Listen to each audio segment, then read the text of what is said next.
Penyebab infeksi pada ibu hamil adalah daya tahan tubuh atau sistem imun yang mengalami perubahan karena berfungsi dan mengutamakan perlindungan pada sang janin, sehingga ibu lebih rentan terserang infeksi bakteri. Obat yang digunakan untuk mengatasi infeksi bakteri adalah penggunaan antibiotik.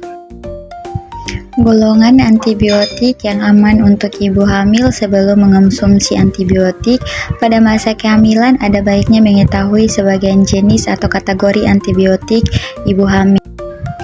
Ini adalah kategori antibiotik. Yang berikut keputihan. Keputihan atau Leukorrhea floraburst merupakan gejala keluarnya cairan dari vagina selain darah haid. Penyebabnya adalah kelembapan vagina yang meningkat.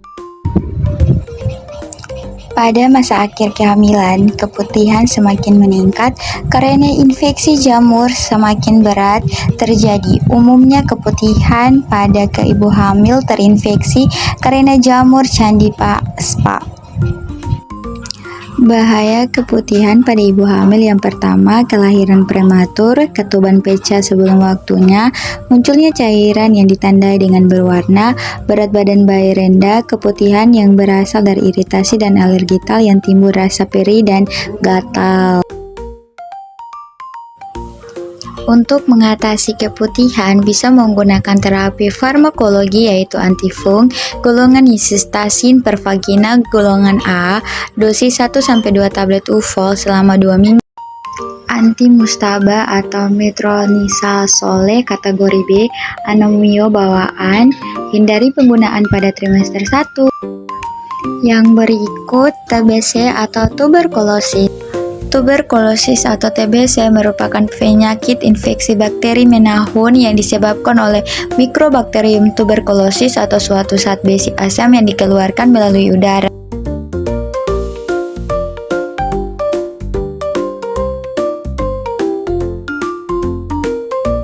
Penyakit TBC paru bila tidak ditangani dengan benar akan menimbulkan komplikasi seperti pleuritis, epileptis pneuma, epidema, levergitis, dan TBU usus.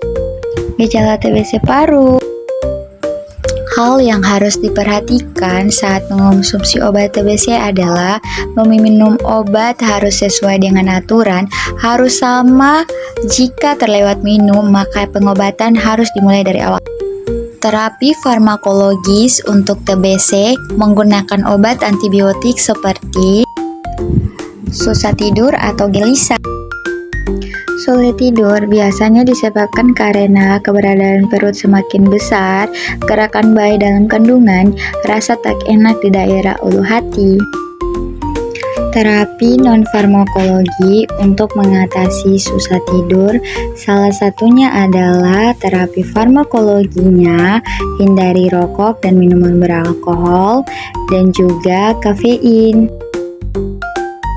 Kalau belum bisa mengatasi dengan terapi non-farmakologi, maka kita akan mengatasi dengan terapi farmakologi, yaitu dengan obat-obatan. Sediva, obat yang dapat memberikan efek penenang. Langkah pertama yang dilakukan adalah antisipasi dulu penyebab gangguannya. Golongan benzodiazepin, klorizapamida, diazepam, dan alprazolam. Golongan lain, dospion HCl, klorida, dan metobamide. Efek samping, depresi pernapasan, TD menurun, sembelit, hangover, gejala ansipensia, dan ERM-ROD. Shock. Reaksi laksi merupakan sindrom klinis akibat reaksi imunologis atau reaksi alergi. Penyebab gangguan respirasi, sirkulasi pencernaan, dan kulit. Jika reaksi tersebut cukup hebat sehingga menimbulkan shock, disebut sebagai shock anafilaktik yang dapat berakibatkan fatal. Terapi farmakologinya: adrenalin 0,3-0,5 ml adrenalin dalam larutan 1/1000 intramuskular, diulang 5-10 menit. Yang kedua, antihistamin diberikan setelah gejala klinik mulai membaik guna mencegah komplikasi berupa serum sickness, efek samping mengantuk, gangguan GL, kelemahan otot, dan hipotensi.